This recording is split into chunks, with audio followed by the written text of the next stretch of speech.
The African Apostolic Church inofanira kuita number 1. Kana tichiti the African Apostolic Church number 1, zvinoreva kuti chinhu chimwe chete.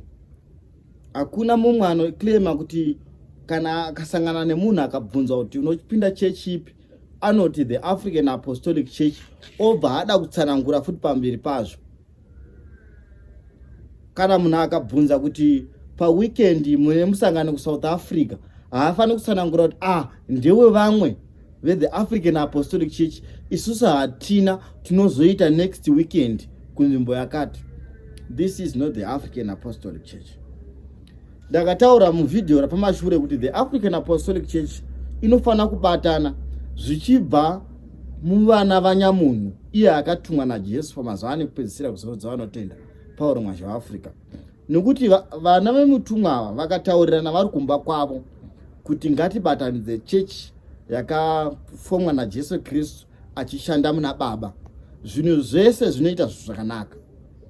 Now that taane zvimwe zvinhu zvitsva zvinotaurwa kuti taane vapirisita vanongobva kufamily imwe chete. We do not want to take the church as a family project as we are seeing it. Nokuti even in the Bible, Hana atadza kuita mwana kwenguva yakareba, achitambudzika ari mumba make, ana naPenina nana Eukana. Vanosvika palevel rekuti tinofana kuenda kuimba yemupirisita anozi Eri, tinonamata ikoko zvimwe kuda Mwari angatinzwa. Hana ainamata achitukwa naPenina, achisorwa, achitsvinyirwa, zvakawanda zvichiitika mukati meupenyu hwake, kusvosvikira panguva yazvakamudya mwoyo. Achinamata bedzi kuna Mwari kuti apiwe mwana, asi haana kupiwa mwana panguva yaaikumbira. Zvino mukuverenga kwangu nokunzwisa Bhaibheri shoko raMwari, pfungwa yakazouya kuna Hana, akabva ati kuti zvinhu zvindiitire zvakanaka izvi, mwana uyuka ndinofana kumupa sechibayiro kana chandinopa kuna Mwari. Mukunzwisa nokuverenga kwangu, Hana akazobatwa nepfungwa yakuti zvimwe kuda ndiri kukumbira Mwari mwana, asi ngandinyasobuda pachena mwana kana Mwari achinge andipa ari mukomana, ndinofana kumisa kuimba yaEri abatewo semupirisita. Which means any person from any background, from any family, any totem, any surname can become a priest, given that the person is anointed and is willing to take that responsibility. Paul teaching to Timothy, chapter 3, 1 Timothy chapter 3, he explains that if anyone wants to be a leader, kana aninane achida kuva mutariri, anosaridza basa rakadi rakanaka. Zvino paakuchipiwa ma-qualifications o kana ma-characteristics anotarisirwa kuti munhu anga ane ma-qualifications ewo. Tine mamwe ma-problems atiri kusangana nawo muchechi, vakuru tiri kutaura muchizwa zvinhu izvi kuti muzvizive pachena kuti zviri pachena uye vanhu vanozviona. Tinongopfuma mangwana munhu amufundisi asina kana ma-qualities kana ma-characteristics akataurwa naPauro wetasa kuti anofanira kunge ari pamutende.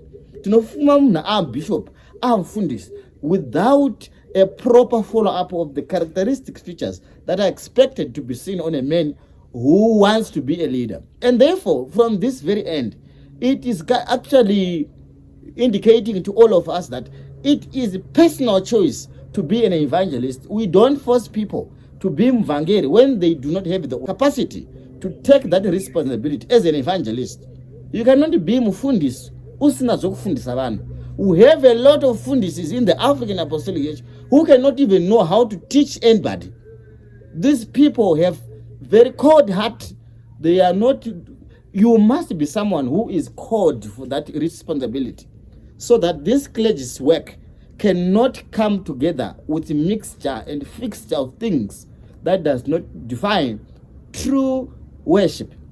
Zvakanaka ndaitaura nemumwe paWhatsApp achiti idea yako favor yakuti chechi ibatana hazvigoni. Nechikonzero chekuti vamwe vanoti takarashika, vamwe voti ndisi wechechi chayo. Saka vamwe vanenge vachidhonzerana kuti tsindo ndingaidzoke kuchechi neu ndo yakarasika, kana kuti vari kuBOT vari kutsindo ndoti BOT ngaidzokere kuchechi nekuti ndo vakarashika. Chokwadi chiri pachena muzhinji kuti tese takarashika, takatadza, tikatadza kusvika pakubwinya kwaMwari. Amuna kunzwa nezvekuurayiwa kwamatoilets here nevanhu vanonamata Mwari. Amuna kunzwa nezvemafigures arinonyepwa here nevanhu vekutsindo nevanhu vanonamata kuna Mwari. And a lot of sinister things that these people have done. The BOT things have their heaps of sins that people should commit their times to confess in front of people.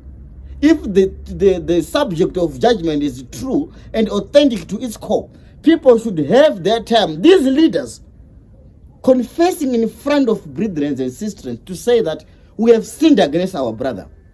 The sinned people also have their own space and heaps of sins. They have not sinned not against their brothers or sisters, against their neighboring church. Those who have Tuma is standing aloof. Akamira ega. Nokuti chitarisa matu matatu atinawo vanhu vese vakatadza kusvika pakubwinya kwaMwari. Sono nokudaro nyaya iripo huru ndeyekuti agenda ndeyedu isusu vakomana vechidiki. Why nokuti church iri maoko? Why am I emphasizing this? Munozvishora zvinhu zvandiri kutaura izvi asi zvinogona kubatsirai imimi vana vechidiki muchipo. Vakuru tiri kutaura muri paFacebook panapa and you are seeing this.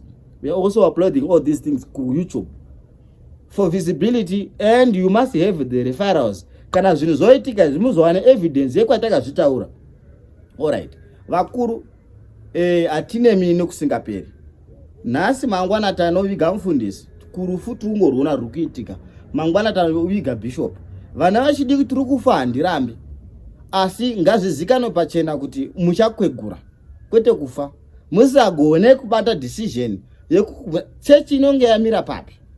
Looking at all these sides we are seeing from a critical point of view.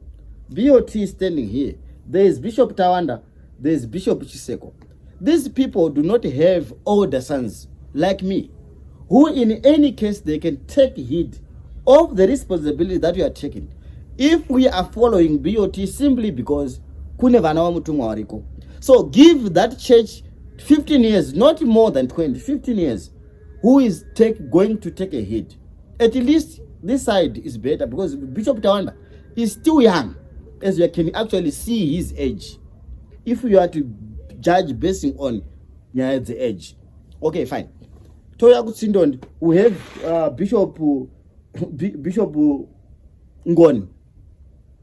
Anoamwana mutumwa alone. Never navake, vanova zukuru vemutumwa. And we are now seeing the inheritance, people pushed it forward to see if anything happens. These are the people to take heed and take responsibility of the role he is playing right now. We are seeing all that. Toenda kuna Bishop AK, Vana Bishop James. Ansandaona hao vana vavo handivazivi. Andisati vaona vachipushirwa mberi. It's true. We have not seen them.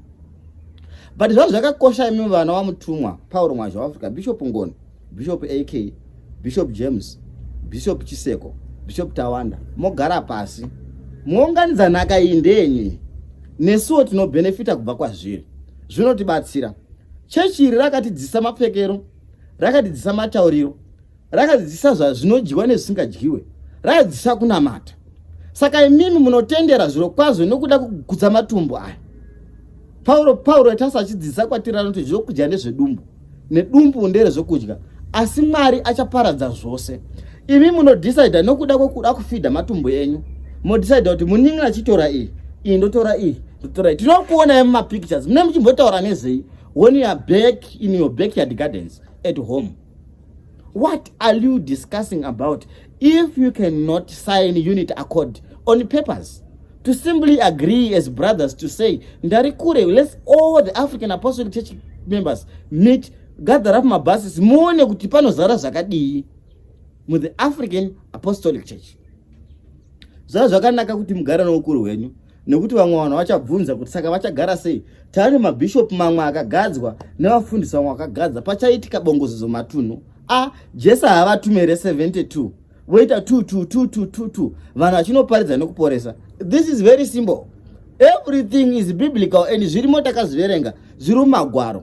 Jesu anotoita vadzidzi vamwe 72 votumwa 2 kuguta. Hazvina basa izvozvo. Munhu anobva kubva even 3 abva kuna AK Bishop mufundisi ikoko vobatana vari paviri. Chechi yoenderera mberi. Zvakakukosherai imi sevana vadunga muno. Nesu inheritance yedu. We are very proud of our church and we have been claiming to other churches that we are number 1. But due to the things we are seeing right now, it's quite difficult to convince people that we are actually leaning on number 1 because of the things that are happening. Or in the event that mutumwa akakupa ihwaro magwarira munofana kuita pachechi mogara nokuru Bishop AK, Bishop Ngoni, Bishop AK, Bishop Chiseko, Bishop James, Bishop Tawanda, zvichienda zvakadaro neline renyu, vana vese mutumwa, even mukazoisa vana venyu nevazukuru venyu, zoenda line rakada tongozoti first line rare vanhu vekwamwazha, the second rare mabishop. It is still fine. What we want is the legacy of the of Ernest Mwazha of Africa, who was divinely commissioned to the Africans, for the Africans, so that we will sit as a group of people who we know the first line is line number 1, family members, number 2, church bishop. No structure iripo, as simple as that. So why is it important kuti vana vemutumwa vabatane? Toziva kuti first line apa pangorine vana vemutumwa, Bishop Ngoni, Bishop AK, Bishop Chiseko, Bishop James, Bishop Tawanda, zvichienda zvakadaro izvozvo. Muchingoita execute your duties and your responsibility in the church. In the event that one of you is missing, it is not difficult to just follow the church order. Tongoti kana one whichever reason nokurashika sezvinoita vamwe, kana kurashika kana kufa, tongotaura sezvazviri, totongoziva kuti ari next ndiye ari kungotungamira. As simple as that. As simple as that. We know this is the only way to have the African Apostolic Church go the way we expect it. We are here to recreate Africa. But if we are supposed to be recreated, therefore it is difficult. Because these are double jobs. To recreate Africa and to recreate ourselves. The African Apostolic Church has to be recreated before we can think of recreating the entire Africa. Time for good stories.